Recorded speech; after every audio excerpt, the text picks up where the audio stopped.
I'm sitting on the bridge of one of the Belter ships from the Expanse universe, and as you can see, it tells the story of the Belters. It evokes their entire philosophy and exactly how all the things in the Belter universe actually look.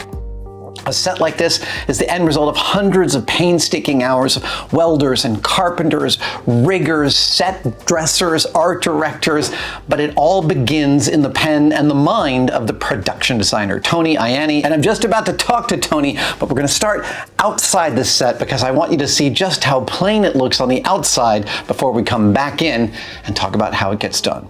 So, Tony. Yes. I'm assuming that a production designer's job is different before production starts as opposed to when production starts. So walk me through what your days are like right now. Right now, our days are about reading the script, planning for each of the sets that we need, right, consulting with our showrunners and producers, yeah, and especially with the director.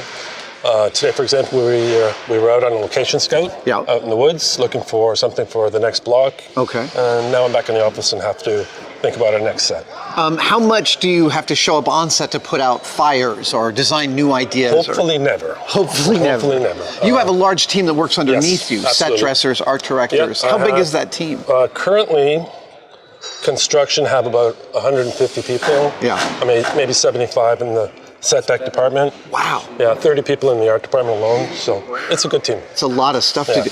Plus, over the years, I mean, I was here 2 years ago. There's a lot more sets now than there used to be. Yeah, there's a lot. Last year, this studio was entirely the Rocinante. Right. This year, we're about 25% Rossi, and the rest of them are all brand new. Yeah, it's crazy. What is this ship we're about to walk inside of here? This is currently the DeWalt, which is Drummer's ship. Okay. Yeah. And this has been in multiple seasons. Started in season 2. And it was a different ship then. It was the the Guy Molinari. Okay. Yeah. And then it was repurposed in season 4. Season 3. Season 3, sorry. Season 3 became the Weeping Somnambulist. Okay. Season 4 was the DeWalt. Okay. Now, before we go in, I have one more question, which is, this bracing here, is this for like a fight scene? Someone gets thrown against the wall and it shouldn't move? No, these are called pump jacks. Okay. And they're used to wild out this wall, which is particularly heavy. Oh, so this is just to fly this wall away so you can film in here? We pump up the jacks, lifts up the wall 2 inches, and we pull it out. Fantastic. Of course, you have to design that into every set, don't you? Yeah, we have to think about it in advance. Where the camera's going to go. Sure. All right. Can we go in? Absolutely. All right. There you go.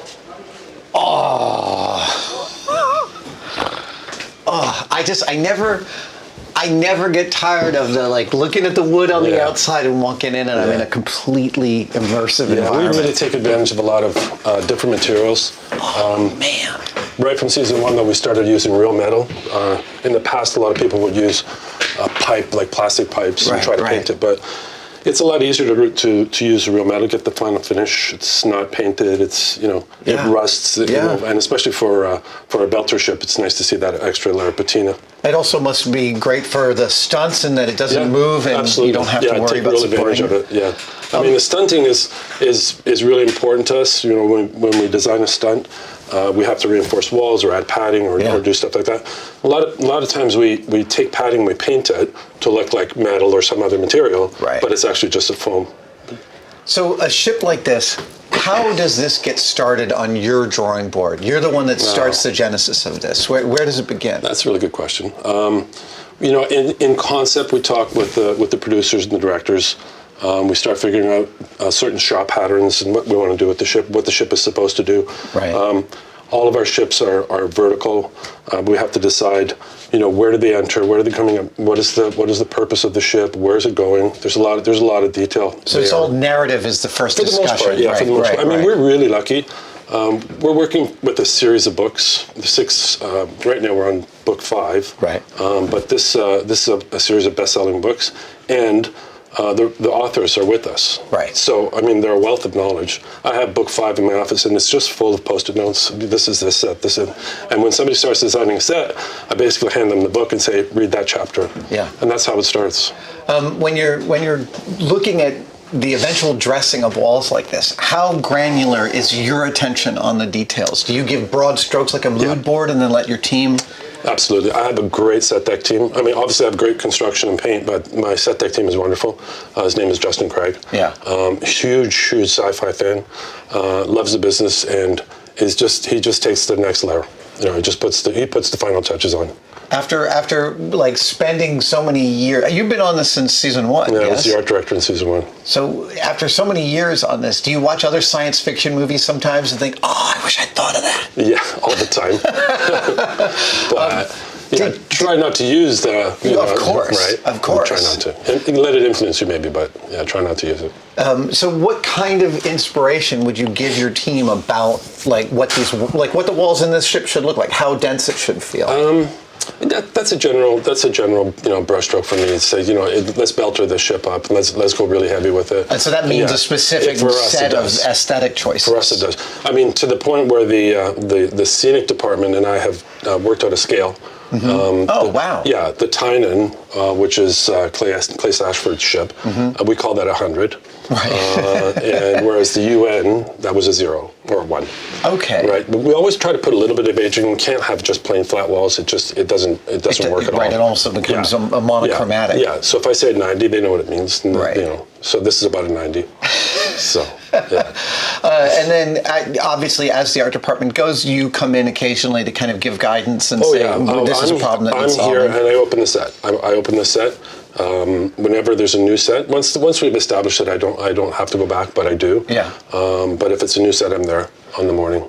Are there times that you roll up your sleeves and get dirty on the set? I love to. Yeah. I'm not really allowed to, but I love doing it. Yeah. I'm curious, when you were a kid, you probably had an artistic bent. Did you ever? How did you get started drawing, and did you ever imagine you'd be doing this? I never thought in the world that I would be able to do this. I went to school in an art high school. It was a very good art program, three classes a day, 3 hours a day. Then I went to a great college, Ontario College of Art. Yeah. I studied graphics primarily. When I left school, the graphics business kind of crashed a bit. So computers. I went to work in a retail store. And one of my buddies at the store, his wife was a film coordinator. She kept trying to get him into the film business, doing craft service. Right. And I said, well, I'll do that. And so I started on a craft truck. Wow. I did that for 2 years. And finally someone asked me into the art department.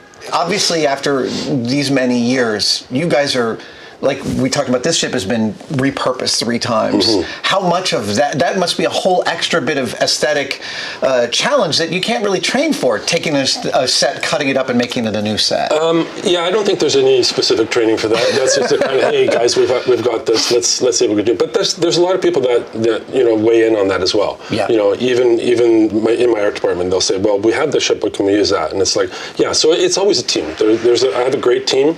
I've said it right from the start. Rob Valeric, my construction coordinator, and Brian, our key painter, our head painter.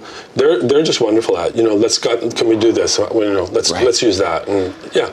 I guess the feeling I'm getting on the set as I walk around and interview people is that, despite the fact that there's so many thousands of square feet of sets in all these different environments, Belter, Earther, Mars, there's still not enough room. You guys still have to tile puzzle even more spaces. Yeah, we strike a set to build another set. Wow. Right now we're standing in the DeWalt. By episode 5, 6, or 7, I have to tear it down and put back a Rossi ship, one of the machine shop from the Rossi. And we're not going to use it as the machine shop. We're going to use it as another ship because that was originally the Scirocco from season 2. So it's just this constant, shuffling of cards. And then those pieces have to go into storage sometimes, and then you've got to be able to put the whole thing back together. Absolutely. So continuity photos and all absolutely. That. Wow. It's an ongoing process for us. It makes me tired just thinking about it. It's a lot of fun. Tony, it really is. Thank you so much for showing me around. Thank you so much. These are amazing environments you've created, and it's just delightful. Awesome.